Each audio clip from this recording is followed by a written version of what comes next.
All right, so are you ready to step back in time with us for a bit today? We're going deep into, well, a true crime case. Ooh, fun. Yeah, one that's captivated people for, I don't know, like over a century, right? The Lizzie Borden House. Oh, yeah. But we're not just talking about the murders themselves, right? Right. We're going to explore the house too, Mm-hmm. From the architecture, all that grand Victorian stuff, Mm-hmm. to all the spooky stories that make it, well, a paranormal hotspot. I think what's fascinating about this house is, well, how it combines that elegance of the Victorian era, with this dark history. Yeah. You know what I mean? It's this place that appeals to, everyone. Yeah. True crime fans, the architecture buffs, and anyone who's ever wondered if walls could talk. Yeah, or maybe, whisper secrets from beyond the grave. Right? Okay, exactly. Okay, so to set the stage, the Lizzie Borden House is at 232nd Street in Fall River, Massachusetts. Okay. But you might be surprised to learn the address wasn't always that. Oh, really? Yeah. It was 92nd Street back then in 1892. Yeah. But the city grew, and the numbering system changed. That's a great point. That changing address, it reflects how the city evolved around the house. Right. But the house itself, it's just frozen in time, Yeah. forever linked to that day in summer. Speaking of time passing, it's crazy this property was sold just a few years ago. Really? Yeah, in 2021 for $2 million. $2 million. For a house with such, I don't know, intense history. Yeah, I mean, that says a lot about how much people are still fascinated by this case, right? absolutely. I think it speaks to our curiosity about the past, our desire to connect with history, and maybe even, a little bit of morbid curiosity about the dark side of human nature. Yeah, for sure. So let's talk about the house, the structure. Built in 1845. Okay. But get this. Andrew Borden, Lizzie's father, he remodeled it in 1872, giving it that, Victorian look. Almost 3,000 square feet of living space. Wow. Pretty grand for the time. 6 bedrooms, 2 suites, all on a pretty decent piece of land. The size and the layout, I think it gives us a glimpse into the family's social standing. They were, definitely considered affluent. Yeah. And all this Victorian design details, the woodwork, fireplaces, the wallpaper, it all shows a certain level of sophistication, a desire to project, respectability to the community. Totally. And yet, behind all that respectability, Yeah.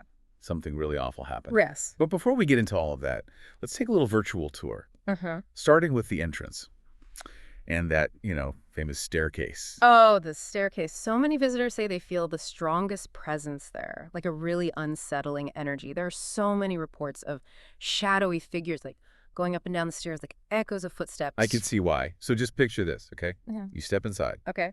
and you're greeted by this grand wooden banister, worn smooth by who knows how many hands over the years, and it curves upwards, like inviting you to explore. But then there's also this hesitation, like you might not be alone, you know what I mean? Oh, totally. And to add to that, there's usually a Victorian-clad mannequin right there by the staircase. Staircases are interesting. They have this special place in folklore. Yeah, representing a transition between worlds, a liminal space. Okay. It makes you wonder if, that architectural element kind of amplifies whatever energy might be there in a place like this. It gives you pause, for sure. Mm. And right there, you also notice, a decorative radiator. Mm. It's this subtle reminder that everyday objects in those Victorian homes were often works of art. Like they blended function and beauty, not something you always see today. That's such a good observation. It shows how different our relationship was to everyday objects back then. They Yeah. weren't just mass-produced, they were crafted, often with those intricate details and a sense of artistry. Okay, let's go into the parlor. This room just oozes elegance, Yeah. but also a palpable sense of unease. Oh, yeah. The parlor's formality, it speaks volumes about those Victorian social norms. This wasn't just a place to chill. It was for impressing visitors, maintaining a certain image. Right. It's also significant because, Andrew Borden's funeral was held right there. Mm. Imagine just the grief and suspicion that must have filled that room. Heavy, right. I'm picturing this black fireplace with these really intricate carvings contrasting against the floral wallpaper. Yeah. You can almost see the family gathered there, talking about, I don't know, the day's events, gossip, Mm-hmm. not knowing the darkness that was coming. And that fireplace, It's not just decorative fireplace. I mean, those were the heart of Victorian homes. Yeah. A source of warmth, light. Who knows? Maybe someone huddled near it, whispering about their anxieties. We can only speculate, but it's like this silent witness. Okay, now let's move to the dining room.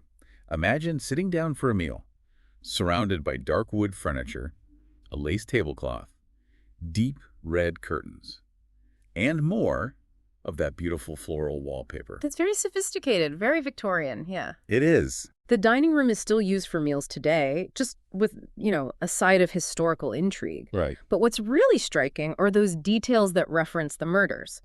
Simulated skulls representing the hatchet wounds. It definitely makes a statement, right? Forces you to confront the violence, Yeah. even while admiring the room's beauty. Okay, time to head upstairs.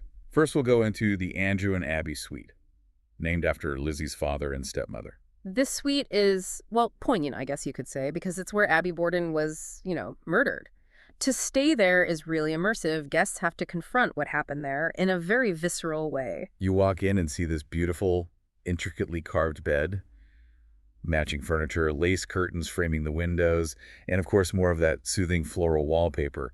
It all feels so elegant, so peaceful, but knowing what happened there, it casts a long shadow. It's a stark contrast. It really speaks to the duality of the house, where beauty and horror coexist. It's unsettling. Next door is the Lizzie and Emma suite.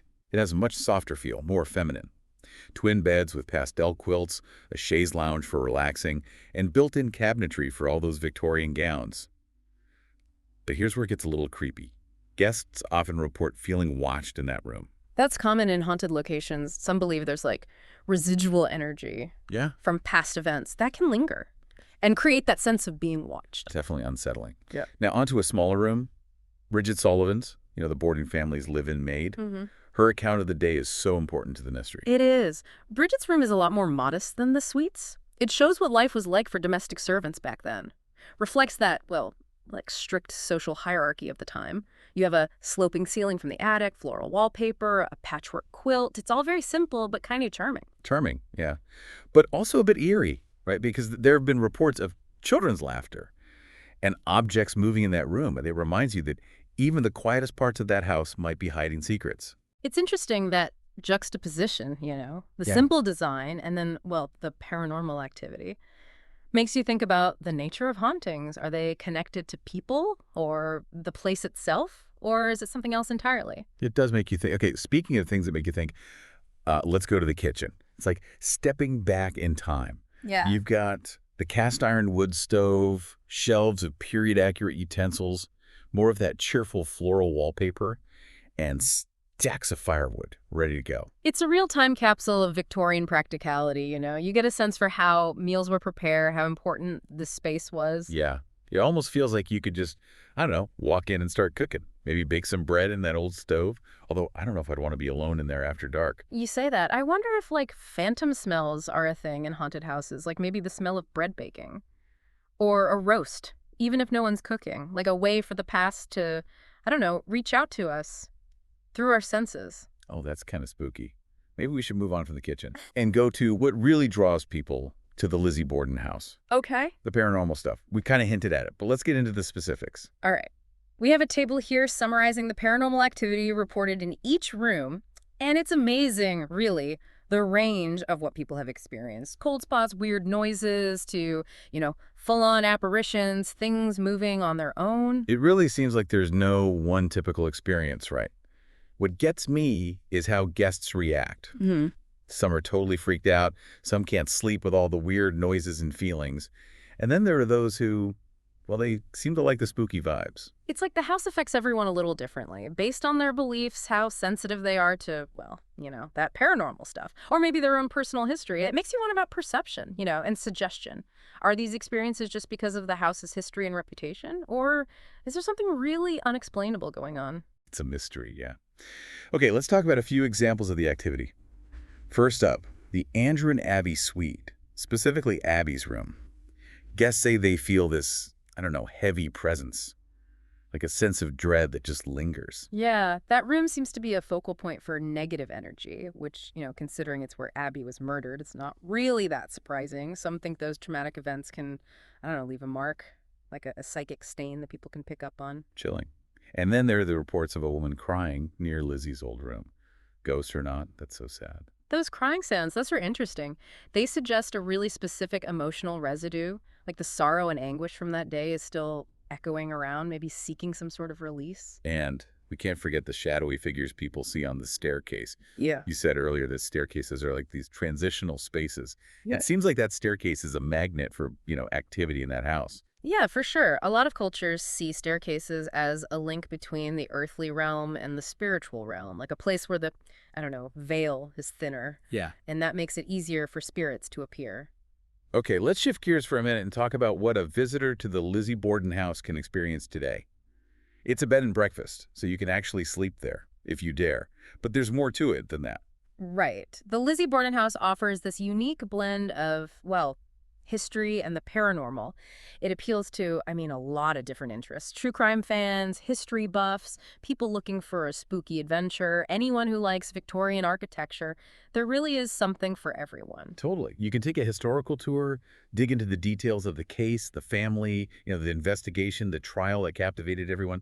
Or, if you're brave, you can do a ghost tour. Focus on the, I don't know, paranormal evidence, all those chilling stories from guests and staff. Yeah, those tours are great because they give people context, they help them understand what happened, why people are still so interested in the case. And even that, well, that debate about Lizzie's guilt or innocence, it also gives you a chance to ask questions and share your own experiences, which can really add to the whole thing. And if you want to really get into the atmosphere of the house, you can always stay overnight. Now, imagine sleeping in the same room where Abby Borden was murdered, or in the maid's quarters, where Bridget Sullivan might have heard something important that night. It's a really unique experience. You're not just visiting a museum, you're stepping into history. Yeah. A place where the past feels, well, very present. It's not for everyone, but for people who are into mystery and the macabre, it's unforgettable. Yeah, it's unforgettable. And I think that's why people are still so captivated by the Lizzie Borden house. Hmm. Even after all this time, it's not just a crime scene. It's a place where history, architecture, and the paranormal, Hmm. it all comes together this fascinating way. You're right. The house itself becomes like another character in the story. Its design, the atmosphere, the stories from visitors and people who stayed there.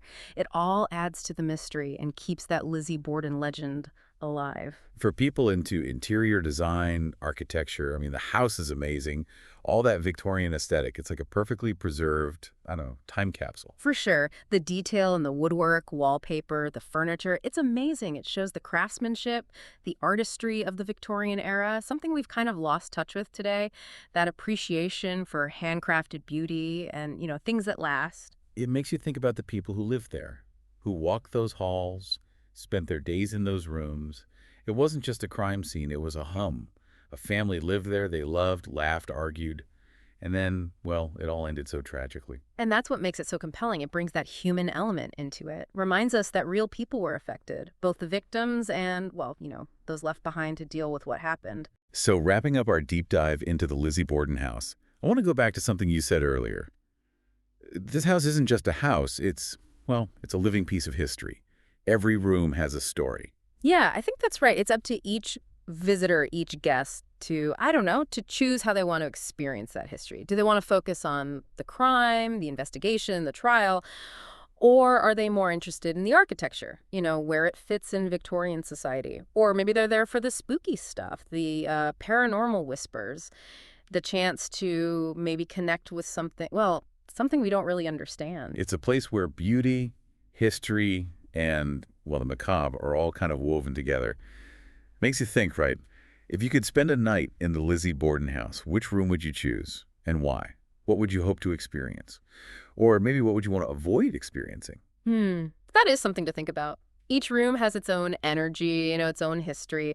I think the choice would say as much about the visitor as it does about the house. Well, on that note, we'll leave you with that thought.